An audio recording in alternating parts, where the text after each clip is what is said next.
ಆದಮೇಲೆ ಮೊದಲು ಬಹಳ ಅದು ಬಿದ್ದಿತ್ತು. ಇದೀಗ ಡಾಲರ್ ಇದರ ಆಚೆಗೂ ಡಾಲರ್ ಸ್ಟ್ರಾಂಗ್ ಆಗ್ತಾ ಇದೆ. ಡಾಲರ್ ಬಗ್ಗೆ ನಂಬಿಕೆ ಜಾಸ್ತಿ ಆಗ್ತಾ ಇದೆ.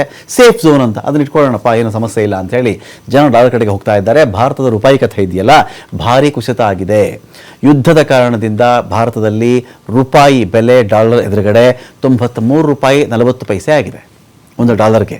ವಿದೇಶಿ ಹೂಡಿಕೆದಾರರು ಹಣ ಹೊರಗಡೆ ತೆಗೆದುಕೊಂಡು ಹೋಗ್ತಾ ಇದ್ದಾರೆ. ಸೇಫ್ ಅಲ್ಲ ರೂಪಿ, ಇನ್ನೂ ಬಿದ್ದು ಹೋಗ್ಬಿಡುತ್ತೆ ಅಂತ ಅವ್ರೇನು ಮಾಡ್ತಾರೆ, ಡಾಲರ್ ಕಡೆಗೆ ಇನ್ವೆಸ್ಟ್ ಮಾಡಿಬಿಡ್ತಾರೆ. ಅದನ್ನು ರೂಪಿ ಮೇಲೆ ನಂಬಿಕೊಳ್ಳಲ್ಲ ಅವರೆಲ್ಲ ಏನು ಮಾಡ್ತಾರೆ, ಫಾರಿನ್ಗೆ ತೊಗೊಂಡು ಹೋಗ್ತಾ ಇದ್ದಾರೆ ಆ ದುಡ್ಡನ್ನು. ಈಗ ದೊಡ್ಡ ಹಂತದಲ್ಲಿ ರೂಪಾಯಿ ಮೌಲ್ಯ ಕುಸಿತ ಆಗಿದೆ. ರೂಪಾಯಿ ಮೌಲ್ಯದ ನಕಾರಾತ್ಮಕ ಪರಿಣಾಮ ಏನಪ್ಪ, ರೂಪಾಯಿ ಮೌಲ್ಯ ಕುಸಿತದ ಕಾರಣದಿಂದಾಗಿ ಸಾರಿಗೆ ವೆಚ್ಚ ಅದು ಜಾಸ್ತಿ ಆಗಿಬಿಡುತ್ತೆ. ನಿಮಗೆ ಡೀಸೆಲ್ ಬೆಲೆ ಜಾಸ್ತಿ ಆಗುತ್ತೆ. ಸಹಜವಾಗಿ ಟ್ರಾನ್ಸ್ಪೋರ್ಟ್ ಚಾರ್ಜಸ್ ಕೂಡ ನಿಮಗೆ ಜಾಸ್ತಿ ಆಗುತ್ತೆ. ಡೀಸೆಲ್ ಬೆಲೆ ಏರಿಕೆ ಆದರೆ ಸಾಕು, ದಿನಬಳಕೆಯ ವಸ್ತುಗಳ ಬೆಲೆ ಏರಿಕೆ ಆಗುತ್ತೆ, ಹಣದುಬ್ಬರ ಆಗುತ್ತೆ, ಹಣ ಮರ್ಯಾದೆ ಕಳ್ಕೊಳ್ಳುತ್ತೆ. 10 ರೂಪಾಯಿ ಕೊಡುವ ಜಾಗದಲ್ಲಿ 15 ರೂಪಾಯಿ ಕೊಡಬೇಕಾಗತ್ತೆ. ತರಕಾರಿ ಬೆಲೆ ಜಾಸ್ತಿ ಆಗುತ್ತೆ. ಬೇಳೆಕಾಳುಗಳು ಅತಿ ಹೆಚ್ಚು ಬೆಲೆ ಏರಿಸಿಕೊಳ್ಳಲಿವೆ. ಕಚ್ಚಾ ವಸ್ತುಗಳನ್ನು ಆಮದು ಮಾಡಿಕೊಳ್ತಕ್ಕಂಥ ಕಂಪನಿಗಳು ಯಾವ್ಯಾವ ಇದೆಯೋ ಅವೆಲ್ಲವುಗಳಿಗೆ ಲಾಭ ಕುಸಿಯುತ್ತೆ.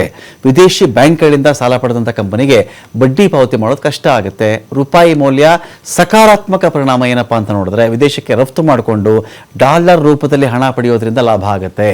IT ಕಂಪನಿ, ಔಷಧಿ ಕಂಪನಿ, ಜವಳಿ ಉದ್ಯಮದವರಿಗೆ ಲಾಭ ಜಾಸ್ತಿ ಸಿಗಬಹುದು. ವಿದೇಶದಲ್ಲಿ ಕೆಲಸ ಮಾಡುವ ಭಾರತೀಯರು ತವರಿಗೆ ಹಣ ಕಳಿಸಿದಾಗ ಲಾಭ ಆಗುತ್ತೆ. ಡಾಲರ್ ರೂಪದ ಹಣ ಭಾರತಕ್ಕೆ ಬರಬೇಕಾದ್ರೆ ಹೆಚ್ಚಿನ ರೂಪಾಯಿ ಕೈ ಸೇರುತ್ತೆ. ಈ ವಿದೇಶದಲ್ಲಿ ಕೆಲಸ ಮಾಡೋದು ಅಂತ ಬಂದಾಗ ಗಲ್ಫ್ ರಾಷ್ಟ್ರಗಳು ಸ್ವಲ್ಪ ಮೈನಸ್ಸೇ ಮಾಡ್ಕೋಬೇಕು ನಾವು. ಗಲ್ಫ್ ರಾಷ್ಟ್ರಗಳು ಅನೇಕರು ಕೆಲಸ ಕಳ್ಕೊಂಡಿದ್ದಾರೆ, ರಜೆಯಲ್ಲಿದ್ದಾರೆ, ಅನೇಕರು ನಮ್ಮ ದೇಶಕ್ಕೆ ವಾಪಸ್ ಬಂದುಬಿಟ್ಟಿದ್ದಾರೆ. ದುಡಿಯೋದರಿಂದ ಬಂತು. ಇನ್ನು ಯಾವ ದೇಶದಲ್ಲಿ ಯಾವಾಗ ಬಾಂಬ್ ಹಾಕ್ತಾರೆ ಗೊತ್ತಿಲ್ವಲ್ಲ, ಆ ಕಾರಣದಿಂದಾಗ ಅವರೆಲ್ಲ ಏನು ಮಾಡಿದ್ರು, ಒಂದೇ ಕೆಲಸ ಬಿಟ್ಟಿದ್ದಾರೆ, ಇಲ್ವೇ ರಜೆ ಹಾಕಿದ್ದಾರೆ. ತೈಲ ಕಂಪನಿಗಳು ಅನೇಕವೂ ಕೆಲಸ ಮಾಡ್ತಾ ಇಲ್ಲ, ಯಾರು ಅಲ್ಲಿ ಕೆಲಸ ಮಾಡ್ತಾ ಇಲ್ಲ, ಎಲ್ಲ ಕ್ಲೋಸ್ ಆಗಿವೆ ಅವೆಲ್ಲವೂ ಕೂಡ. ಸೊ ಹೀಗಾದಾಗ ಇದು ಭಾರತಕ್ಕೆ ಇದು ಕೂಡ ಒಂದು ರೀತಿ ನಷ್ಟ ಆಗ್ತಾ ಇದೆ.